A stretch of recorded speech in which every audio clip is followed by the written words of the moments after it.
혼다 닛산에 결별을 했다 뉴스가 나왔는데, 나는 그 혼다 닛산이 합병이 안 될 줄 알고 있었습니다.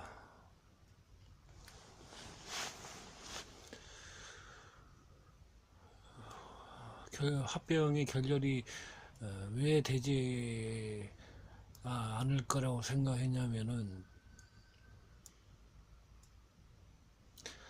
혼다와 닛산의 합병 소식에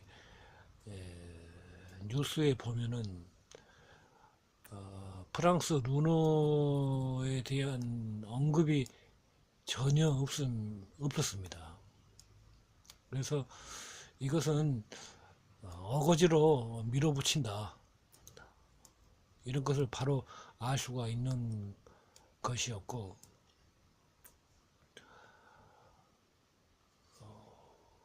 르노 만약에 르노 혼다와 닛산이 합병을 하게 되면은 혼다와 닛산만 되는 게 아니라 닛산하고도 합병을 하게 돼서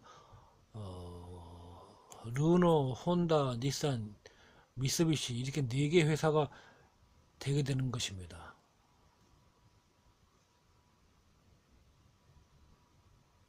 그러니까 일본 정부는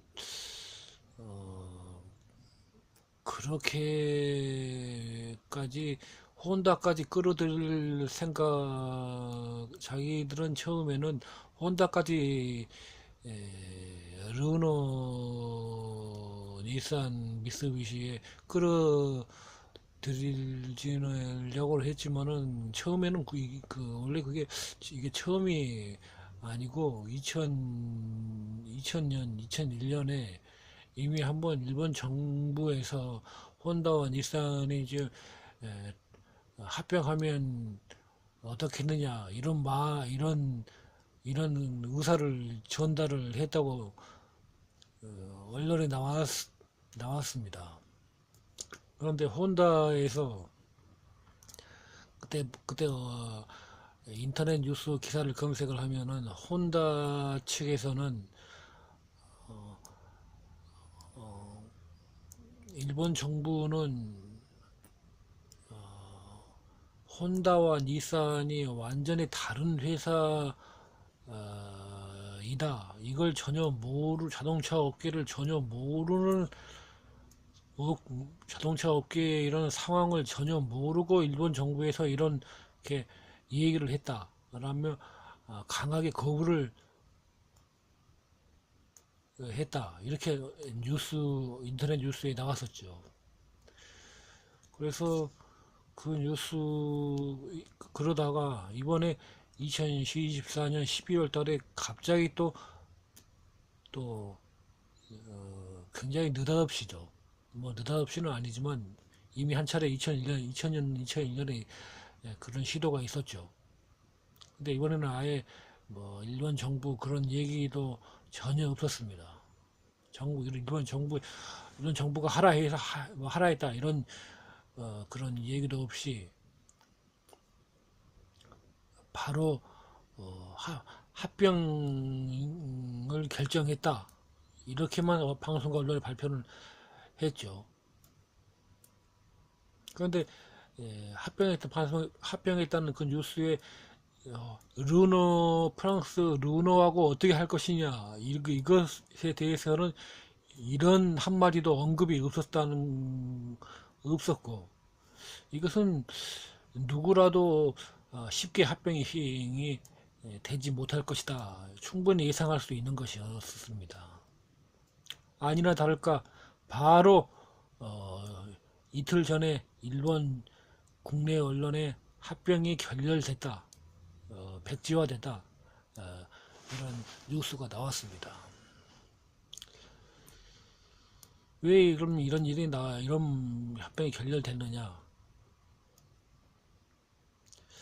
뉴스를 볼 때는 그 뉴스의 이면에 감춰진 진실을 보는 능력을 키워야 합니다.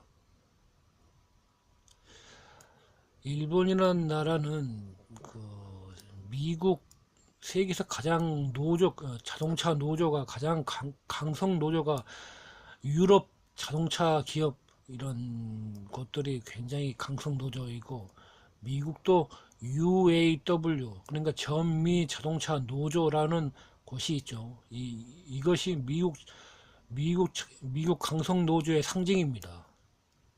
그런데 일본 자동차의 노조는 미국, 유럽보다 더 지독합니다. 일본 자동차 노조의 상징, 바로 닛산 노조입니다. 이들은 얼마나 강성이냐면은, 우리가 일본 나리타 공항, 하네다 공항 말고 나리타의 공항을 세우려고 1970년대 말에, 그때 거기에 살고 있는, 거주하고 있는 거기 지역민을 이주를 하라 이렇게 지시를 일본 정부에서 했는데, 거기 있는 거주민들이 거부를 했습니다. 거부를 했었어요. 그래가지고 거부를 하면서 그 당시 거부를 했던 기록 영상물이 있습니다. 거기를 유튜브를 검색하면 나오는데, 전쟁을 방불케 했어요. 정말 경찰 몇십 명, 몇백 명은 그냥 죽여버리겠다. 그 정도로 강하게 거부를 했습니다.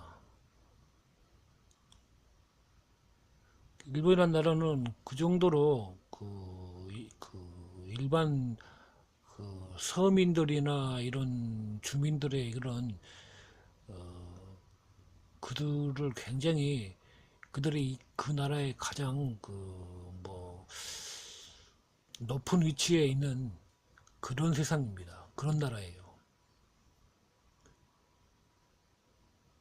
그렇기 때문에 일본 경제계의 경제계가 아니라 노동계라고 하죠. 노동계에 있는 가장, 그것도 굉장히 강성 노조의 것을 똑같이 하고 있다는 거예요. 그리고 일본 강성 노조의 상징이 바로 자동차 기업 닛산의 노조입니다. 그러니까 닛산 노조가 나리타 공항 그 지역 나리타의 공항을 세우려고 하라고 밀어붙였는데, 그 지역민들이 전쟁을 방불케 할 정도로 강하게 거부를 하자 일본 정부가 한 발 뒤로 물러섰어요. 이 일본 자동차의 그 강한, 미국, 유럽보다 더 지독한 강성 노조인 닛산 노조가 거부를 하기 때문에, 회사는 망해 가도 절대로 실직을 해서는 안 된다. 세금을, 일본에서는 방송 원래에서는 공적자금이라고 하죠. 그렇게 표현을 했죠. 그러니까 그것이 세금이란 말이죠. 세금이라고 하지 않고 돌려서 얘기합니다. 공적자금이라고 표현을 했죠. 세금이라고 표현하면 조금 보기 좋지 않다 이거죠.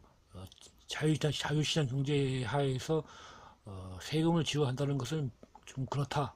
그래서 공적자금이라고 말을 돌려서 일본 방송과 언론에서는 표현을 했죠. 그래서 닛산 직접 자기가 일본 정부가 못하니까 르노의 회장이 있던 칼로스 고은을 데려와 가지고 일본 닛산의 구조조정, 그러니까 회사의 직원들을 잘랐습니다. 그러니까 비용은 절감을, 이것 때문에 비용 절감의 규제, 코스트 규제라고 이렇게 이런 말들이 일본 방송 언론에 나왔었죠. 바로 그것 때문이에요. 그것 때문에 르노를 끌어들인 겁니다. 물론 프랑스와 정치적, 종교적으로 동맹관계를 맺고 있었고, 그 기업의 회장 카를로스 고은을 직원을 자르는데 이용을 하려고 데리고 온 것이죠. 그리고 더 이상 이용할 것이 없으니까 쫓아냈습니다. 이것은 다음 시간에 또 얘기를 하겠습니다.